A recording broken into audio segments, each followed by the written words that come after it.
Sir, വിശ്വപൗരനായ Sasi Tharoor ഇപ്പോൾ അനാഥനാണ്. രാഹുൽ ഗാന്ധിക്ക് തരൂരിനെ പുറത്താക്കാൻ താല്പര്യമില്ലെങ്കിലും കെ.സി. വേണുഗോപാൽ പറയുന്നത് തരൂർ പാർട്ടിയിൽ വേണ്ട എന്നാണ്. എന്തായിരിക്കും ഈ കെ.സിയുടെ മനസ്സിൽ? മന്ത്രിക്കുപ്പായം, പ്രത്യേകിച്ച് മുഖ്യമന്ത്രി കുപ്പായം തരൂരിന് കിട്ടുമോ എന്നുള്ള ഭയമാണോ? അത് തന്നെയാണ് ഇപ്പൊ കെ.സി. വേണുഗോപാലിന്റെ പൊളിറ്റിക്സ് എന്ന് പറയുമ്പോൾ എല്ലാവരുടെയും കേരളത്തിലെ ഇപ്പോഴത്തെ പൊളിറ്റിക്സ് എന്ന് പറഞ്ഞാൽ ഈ കേരളത്തിലേ ഉള്ളൂ ഇനി എന്തെങ്കിലും ഒരു സാധ്യത. 2026 ഈ 10 കൊല്ലം കൊണ്ട് പിണറായി വിജയനെതിരെ വരുന്ന അല്ലെങ്കിൽ അദ്ദേഹത്തിനെതിരെ ഒരു രാഷ്ട്രീയം, അദ്ദേഹത്തിനെതിരെ നിൽക്കുന്ന ഒരു തരംഗം, അത് ഒരു പക്ഷേ വോട്ടായി ഒച്ചയടഞ്ഞ അക്ഷരമാകുന്നത് പോലെ നമ്മൾക്ക് കോൺഗ്രസിന് അധികാരത്തിൽ വരാൻ പറ്റുമെന്നൊരു വ്യാമോഹം. അത് എന്റെ ഒരു കണക്കുകളനുസരിച്ച് ഇപ്പോഴത്തെ സാഹചര്യത്തിൽ നടക്കത്തില്ല. കാരണം നടക്കത്തില്ലെന്ന് പറഞ്ഞാൽ ഈ പറയുന്ന ആക്ഷേപങ്ങളോ മാധ്യമങ്ങൾ കോപ്പ് കൂട്ടുന്നതോ ഒക്കെ ഇലക്ഷൻ പ്രഖ്യാപിക്കുമ്പോൾ, ഇലക്ഷൻ പ്രചരണത്തിലേക്ക് വരുമ്പോൾ അതൊക്കെ മാറിപ്പോകുന്ന അവസ്ഥ വരും. അപ്പൊ അത് പോട്ടെ, ഞാനീ പറഞ്ഞത് ഈ ചോദിച്ചതുപോലെ ശശി തരൂരിന്റെ ആഗ്രഹവും അവിടെ നിന്നിട്ടൊരു കാര്യമില്ല. മോദി കഴിഞ്ഞാൽ യോഗി കഴിഞ്ഞാൽ പിന്നെ ആര്, അങ്ങനെ അങ്ങോട്ട് BJP ഒരു തേരോട്ടം നടത്തുന്ന രീതിയിലേക്ക് കാര്യങ്ങൾ പോകുന്നു. രാഷ്ട്രീയം അറിയാവുന്നവർക്കറിയാം. അപ്പൊ അവിടെ MP ആയിട്ടിരുന്നിട്ട് കാര്യമില്ല, വൃത്തിയായിട്ട് വർത്താനം പറയാൻ പോലും പറ്റത്തില്ല, യാതൊരു അംഗീകാരവുമില്ല. അപ്പൊ ഇവിടെ വന്ന് കേരളത്തിന്റെ ഒരു മുഖ്യമന്ത്രി ആയാൽ കൊള്ളാമെന്ന് ഇപ്പൊ ഈ ജയിച്ചു പോയിട്ടുള്ള 19 പേരിൽ 19 പേരുടെ ആഗ്രഹമാണ് അവിടെ ബലമായിട്ട് പിടിച്ചെടുത്തേക്ക്. ഇപ്പൊ അടൂർ പ്രകാശിന്റെ ഒക്കെ ഒരു വിഷയം എന്ന് പറയാം, അടൂർ പ്രകാശ് കഴിഞ്ഞ പ്രാവശ്യം എനിക്ക് അറിയുന്നത് ശരിയാണെങ്കിൽ അവിടെ തോക്കാനാ നോക്കി. കാരണം പുള്ളിക്ക് തോന്നി വന്നിരുന്ന പ്രാവശ്യം നിയമസഭ മത്സരിക്കണം. പിന്നെ കൊടക്കുന്നിൽ സുരേഷും ഒക്കെ എന്ന് പറഞ്ഞാൽ കൊടക്കുന്നിൽ സുരേഷ് കുറെ കാലം കൊണ്ട് പറയാം ഞാനിങ്ങ് വന്നോളാം. അപ്പൊ എല്ലാവർക്കും വേണ്ടത് മുഖ്യമന്ത്രി കസേരയാണ്. അപ്പൊ മുഖ്യമന്ത്രി കസേരയ്ക്ക് ഇവിടെ പരിശോധിക്കുമ്പോൾ ഒരു നിര തന്നെയുണ്ട്. എന്റെ ധന്യം മുഖ്യമന്ത്രി ആവണമെങ്കിൽ MLA-മാരുടെ എണ്ണം കൂടുതൽ വേണം. അങ്ങനെ അതിന്റെ ഒരു നിയമം 71 പേരെങ്കിലും മിനിമം ഉണ്ടെങ്കിൽ ആ പാർട്ടിക്ക് മുഖ്യമന്ത്രി ആവാനൊക്കത്തുള്ളൂ. അപ്പൊ ഇവരിവിടെ അടി കൂടുന്നത് മുഖ്യമന്ത്രി കസേരയ്ക്ക് വേണ്ടിയാണ്. ഇപ്പൊ ഏറ്റവും ലേറ്റസ്റ്റ് ആയിട്ട് മുഖ്യമന്ത്രി കസേരയ്ക്ക് അടി കൂടിക്കൊണ്ടിരിക്കുന്നത് രമേശ് ചെന്നിത്തലയും VD സതീശുമാണ്. അപ്പം നേരത്തെ ഈ എന്താ പറയുക, ഏതാണ്ട് ഒരു പൗരൻ, വിശ്വപൗരൻ, ഈ വിശ്വപൗരനെ നമ്മളാരും കൊണ്ടുവന്നതല്ല, സോണിയാഗാന്ധി എടുത്തതാണ്. ഇതുപോലുള്ള പൗരന്മാർക്ക് ഇന്ത്യയിൽ ഇടമുണ്ടെങ്കിലും അവർക്ക് നിൽക്കാൻ സാധിക്കുമെങ്കിലും അത് ഇവിടെ മാത്രമേ ഉള്ളൂ, കോൺഗ്രസിൽ മാത്രമേ ഉള്ളൂ എന്ന് പറഞ്ഞ് കൊണ്ടുവന്ന സാധനമാണ് ഈ പറഞ്ഞ വിശ്വപൗരനെ. ഒരുപക്ഷെ വിശ്വപൗരനെ ഒരു പരിധിവരെയെങ്കിലും ബാക്കിയുള്ളവരെ അപേക്ഷിച്ച് നോക്കുമ്പോൾ കോൺഗ്രസിനകത്ത് ബോധവും വിവരവും അല്പം ഇംഗ്ലീഷും ഒക്കെ അറിയാവുന്ന ആളായതുകൊണ്ട് അദ്ദേഹത്തെ മാറ്റി തിരുവനന്തപുരത്ത് വേറെ ഒരാളെ മത്സരിപ്പിച്ചാൽ ജയിക്കത്തുമില്ല. അതുകൊണ്ടാണ് കഴിഞ്ഞ പ്രാവശ്യമൊക്കെ ഇതിന് ഇത് കൊടുത്തത്. അപ്പം തരൂര് പറയുന്നത് എനിക്ക് പ്രസംഗിച്ചാൽ 19 ലക്ഷം രൂപ, എനിക്ക് പുസ്തകം എഴുതാൻ അറിയാം, എനിക്ക് കാര്യങ്ങൾ നടത്താൻ അറിയാം, ഇതിനെക്കാട്ടി നല്ല പണി അതാണ്. ഞാൻ ആ പണിക്ക് പോകണോ വേണ്ടായോ എന്ന് നിങ്ങൾ തീരുമാനിച്ചോ. ഞാൻ ആ പണിക്ക് പോയാൽ, പ്രസംഗിക്കാൻ ഇറങ്ങിയാൽ, പുസ്തകം എഴുതാൻ ഇറങ്ങിയാൽ, എന്റെ അടുത്ത് നിങ്ങളുടെ കാര്യങ്ങൾ ചോദിച്ചാൽ അത് പറയേണ്ട ഒരു സാഹചര്യം വന്നാൽ ഇപ്പോഴേ പ്രതിപക്ഷത്ത് നിൽക്കുക. ഇനി പ്രതിപക്ഷത്ത് പോലും നിൽക്കാൻ പറ്റാത്ത അവസ്ഥയിലേക്ക് കേരളത്തിൽ ഉൾപ്പെടെ ഇന്ത്യയിൽ ഉൾപ്പെടെ കൊണ്ടെത്തിക്കുന്ന കഴിഞ്ഞ ദിവസം അദ്ദേഹം ഇന്ത്യൻ എക്സ്പ്രസിന് കൊടുത്ത ഇന്റർവ്യൂക്കകത്തുനിന്ന് കുറച്ചേ നമുക്ക് കിട്ടിയുള്ളൂ. ഇപ്പൊ കെ.സി. വേണുഗോപാൽ ഇവിടെ അടിയുണ്ടാക്കി, തർക്കം ഉണ്ടാക്കി. അപ്പം നമുക്ക് മേളിൽ നിന്ന് പറയാമല്ലോ, അവിടെ ഭയങ്കര തർക്കോ, VD സതീശനോട് തർക്കോ, രമേശ് ചെന്നിത്തല തർക്കോ, അപ്പൊ മേളിൽ നിന്ന് കെട്ടി ഇറങ്ങി അപ്പോട്ട് വരാമെന്ന് വിചാരിച്ചിരുന്ന അപ്പോഴാ ഇയാൾ ഈ സാധനം കൊണ്ട് ചാടിയേക്കും. അപ്പൊ ഇയാൾ ഈ സാധനം കൊണ്ട് ചാടിയേക്ക് ഇന്ന് വൈകിട്ട് തിരുവനന്തപുരത്ത് പറഞ്ഞിട്ടുണ്ട് എല്ലാവർക്കും സ്വാതന്ത്ര്യം ഉണ്ടെന്നാണ് പുള്ളി പറഞ്ഞേക്കുന്നത്. കാരണം അവരാണെന്നില്ല സ്വാതന്ത്ര്യം മേടിച്ച് ഇന്ത്യ മഹാരാജ്യത്തിന് കൊടുത്തത്. എല്ലാവർക്കും സ്വാതന്ത്ര്യമുണ്ട്, എന്തും പറയാൻ. തരൂര് പറഞ്ഞാൽ ഞങ്ങൾ പോസിറ്റീവായിട്ട് എടുക്കുന്നു. തരൂർ പറഞ്ഞാൽ പോസിറ്റീവായിട്ട് എടുക്കുന്നു പറഞ്ഞാൽ തരൂര് പറഞ്ഞ ഇന്നലെ എന്താണെന്നറിയാമോ? തരൂര് പറഞ്ഞത് ഇവിടെ മൊത്തം പോങ്ങന്മാരാ ഉള്ളത്, ഞാനേ ഉള്ളു നേതാവ്, എന്നെ ഉള്ളു ജനം അംഗീകരിക്കുന്നത്. അപ്പൊ അത് പുള്ളി പോസിറ്റീവായിട്ട് എടുത്തിട്ടുണ്ടെങ്കിൽ തരൂരിനെ മുഖ്യമന്ത്രി ആക്കണം. ഞാനേ പറയുന്നുള്ളൂ.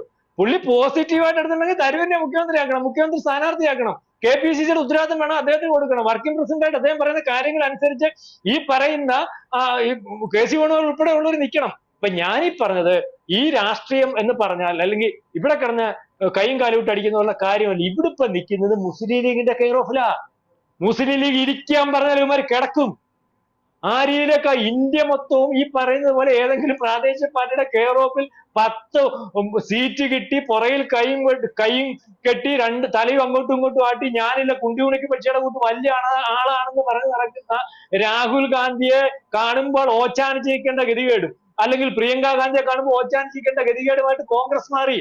അപ്പൊ ശശി തരൂർ പറഞ്ഞത് എന്നെക്കാട്ടി വലിയവരൊന്നുമല്ല രാഹുല്. കഴിഞ്ഞ ദിവസം ചർച്ച ചെയ്തിട്ട് വന്നിട്ട് ഇങ്ങോട്ട് പുള്ളിക്കാരും എന്നെക്കാട്ടി വലുതല്ല, എനിക്ക് അയാളെ അംഗീകരിക്കേണ്ട കാര്യമില്ല, ഞാൻ ഇവരെ ഒന്നും അംഗീകരിക്കുന്നില്ല, ഞാൻ ഇതിനായിട്ട് നിൽക്കണമെങ്കിൽ ഞാൻ പറയുന്ന കാര്യം കേൾക്കണം.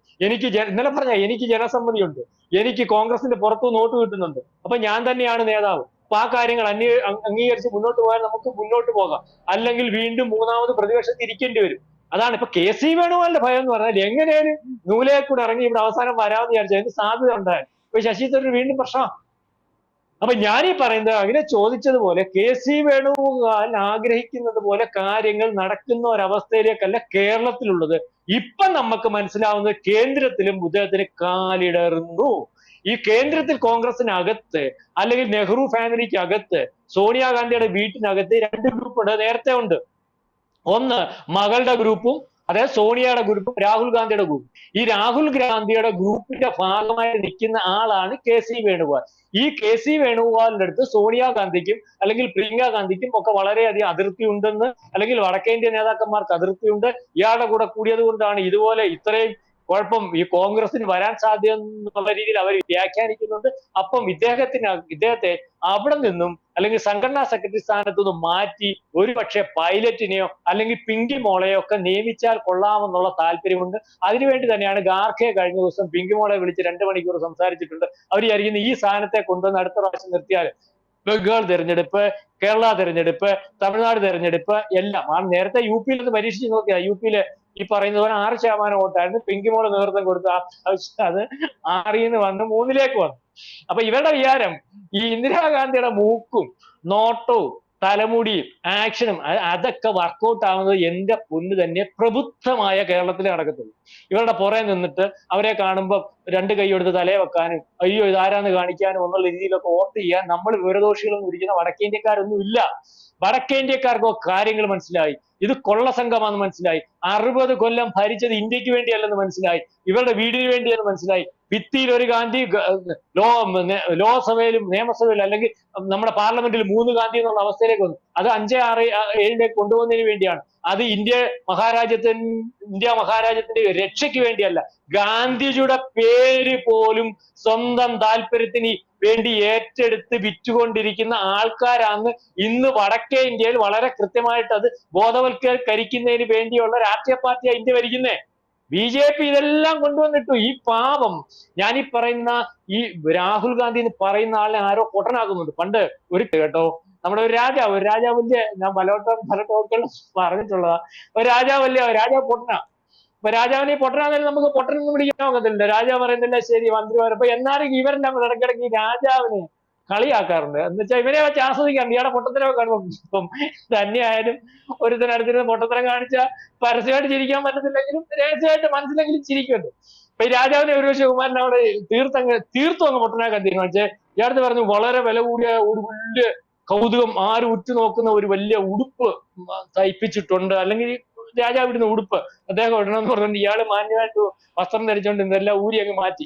രാജ്യ സദസ്യ വെച്ച് എല്ലാവരും കൂടെ നിൽക്കുന്നിടത്ത് വെച്ച് ഊരി അങ്ങ് മാറ്റിയിട്ട് ഈ ഉടുപ്പൊക്കെ ഇടുന്ന പോലെ കാണിച്ചിട്ട് ഇയാളെ മുഴുവൻ കളയായിട്ട് അങ്ങ് നിർത്തി. മനസ്സിലായി? അപ്പൊ ഒരു കൊച്ചു ചെറുക്കൻ പറഞ്ഞു അയ്യോ രാജാവ് മുഴുവൻ കളയാണ് എന്ന് പറഞ്ഞതുപോലെ ഈ രാഹുൽ ഗാന്ധിയുടെ അവസ്ഥ. എന്ത് BJPക്ക് അനുകൂലമാകുന്ന മുദ്രാവാക്യം പറയണോ അത് ആരാണ്ട് ഇയാൾക്ക് പറഞ്ഞു കൊടുക്കുക. ഭരണഘടനയെ പറ്റി പറയണമെന്ന് പറഞ്ഞു. ഭരണഘടന കുഴപ്പം പറഞ്ഞു BJP പറഞ്ഞു ശരി ഭരണഘടനയെ പറ്റി പറയാം. ഭരണഘടനയെ പറ്റി പറഞ്ഞില്ലേ, നമ്മൾ കേട്ടില്ലേ, ലോകസഭയിലും നിയമസഭയിലും ഇത്രയും കാലം ഈ ഭരണഘടന ഉപയോഗിച്ച് ഏറ്റവും കൂടുതൽ ഭരണഘടനയും ഇന്ത്യയെ മോശമാക്കിയത് ഇവരാ. ഇത് അവര് ലോകസഭയിൽ റെക്കോർഡാക്കി, രാജ്യസഭയിൽ റെക്കോർഡാക്കി, അവരെ കൊണ്ട് പറയാവുന്ന ഇന്ത്യ മഹാരാജ്യം മൊത്തം പറഞ്ഞു. എന്നിട്ടും ഇനിയിപ്പം ഏറ്റവും പുതിയ അവരുടെ മുദ്രാവാക്യം ജാഥ എന്താണെന്നറിയാം, ഭരണഘടന സംരക്ഷിക്കണമെന്ന്. റോഡിൽ ഇറങ്ങി ജാഥ നടത്താൻ പോവാ. BJP അതിന്റെ പുറകെ ആ ജാഥയെ കൊണ്ട് വരും. അപ്പം ഇനി പറഞ്ഞതുപോലെ ഈ പൊട്ടനെ പർച്ചേസ് ചെയ്തിട്ടുണ്ട് അമിത്ഷാ. സത്യമായിട്ടാണ്, ഞാൻ ആക്ഷേപം പറയുന്നില്ല. ഇയാളെ പർച്ചേസ് ചെയ്തിട്ടുണ്ട് അമിത്ഷാ. ഒന്നുകിൽ അറിഞ്ഞുകൊണ്ട് പർച്ചേസ് ചെയ്തു, അല്ലെങ്കിൽ അറിയാതെ പർച്ചേസ് ചെയ്തു. BJP ഇപ്പൊ നാളെ കാലത്തെ രാഹുൽ ഗാന്ധി BJPക്ക് അകത്ത് വരുവാന്ന് പറഞ്ഞാൽ അവരെടുക്കത്തില്ലല്ലോ. ബാക്കി മൊത്തം പേരെ എടുത്താൽ ഇയാളെ മാറ്റി നിർത്തും. സോണിയാഗാന്ധിയെ വേണമെങ്കിൽ എടുക്കും, പ്രിയങ്ക ഗാന്ധി എടുക്കും. ഇയാളെ മാറ്റി നിർത്തിയിട്ട് പറയും ഞങ്ങൾക്ക് ഇയാളെ പ്രതിപക്ഷത്തിരുത്തിയാൽ മതി, ഞങ്ങളുടെ പ്രതിപക്ഷ നേതാവും അല്ലെങ്കിൽ പ്രതിപക്ഷ പാർട്ടിയുടെ നേതാവുമായിട്ട് ഇയാളാണ്. എന്നാലേ ഇത് അവർക്ക് അത്രയും പണി ചെയ്യണ്ടെന്ന്.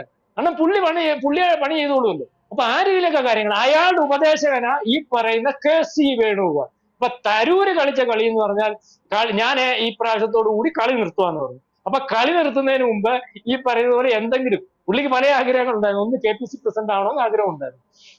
ഇപ്പൊ അല്ലെങ്കിൽ പിന്നെ ഇദ്ദേഹത്തെ പറഞ്ഞ ഇയാളാ ഏറ്റവും നല്ല, ഇയാൾ വെളുത്തൊക്കെ ഇരിക്കുകയാണല്ലോ. ഇപ്പൊ ഇവിടെ നായന്മാർക്ക് വലിയ ഡിമാൻഡാണ്. കാരണം മുഖ്യമന്ത്രി വെളുത്തൊക്കെ ഇരിക്കാം, നല്ല നായരാന്ന് പറഞ്ഞിട്ടുണ്ട്. നല്ല നായരാന്ന് പറഞ്ഞാൽ നമ്മുടെ NSSന്റെ ജനറൽ സെക്രട്ടറി അവിടെ കൊണ്ടുപോയി മാലയൊക്കെ ഇട്ട് കൊടുത്തു. അന്ന് കേരളം മൊത്തം ഒന്ന് കറക്കി കഴിഞ്ഞിട്ട് തിരിച്ചുകൂടെ കൊണ്ടിരുത്തി. ഇപ്പൊ അയാൾ ഈ പ്രാവശ്യം എടുത്തോണ്ട് പോയെന്ന് പറഞ്ഞാൽ രമേശ് ചെന്നിത്തല അതിനെക്കാട്ടി നല്ല നായര, നീളം കുറവുള്ള നായര നല്ലതെന്നാ പുള്ളി പറഞ്ഞു. അതിനെ കൊണ്ടുപോയപ്പോ കറക്കി നിർത്തിയിട്ടുണ്ട്. അപ്പൊ ഏതായാലും പുള്ളി വിചാരിച്ചിരിക്കുന്നത് ഞാൻ നല്ലതായാലും മോശമായാലും എനിക്കില്ലെങ്കിൽ ഇവമാർക്ക് വേണ്ട. ഇപ്പൊ KC വേണുഗോപാൽ നായര, പുള്ളിക്ക് നീളം കൂടുതലാണ്.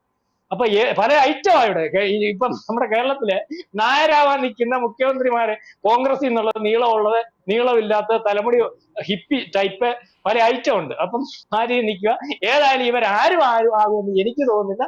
തരൂര് ഒന്നുകിൽ ഞാൻ അല്ലെങ്കിൽ പ്രളയം, ആ രീതിയിലേക്കാണ് കാര്യങ്ങൾ കൊണ്ടുവന്ന് നമുക്ക് കാണാം. നല്ല രസമായിരിക്കും കേട്ടോ. അടുത്ത നിയമസഭാ തെരഞ്ഞെടുപ്പ് ഇവന്മാര് വീണ്ടും തോറ്റ് തൊപ്പിയിട്ട് വീണ്ടും പ്രതിപക്ഷത്ത് നിന്ന് അടിയും മേടിച്ച് പുളിയും കുടിച്ച് വരുന്ന ഒരു അവസ്ഥയിലേക്ക് കാര്യങ്ങൾ പോകും. അത്രേ ഉള്ളൂ. അല്ല അതിനകത്ത് വേറെ പൊളിറ്റിക്സ് ഒന്നുമില്ല. തരൂരിന്റെ ലേഖനം അടുത്ത ദിവസങ്ങളിൽ വിശാലമായിട്ട് ഇന്ത്യൻ എക്സ്പ്രസ് പ്രസിദ്ധീകരിക്കും. അതോടുകൂടി അതിനൊരു തീരുമാനമാവും. ശരി.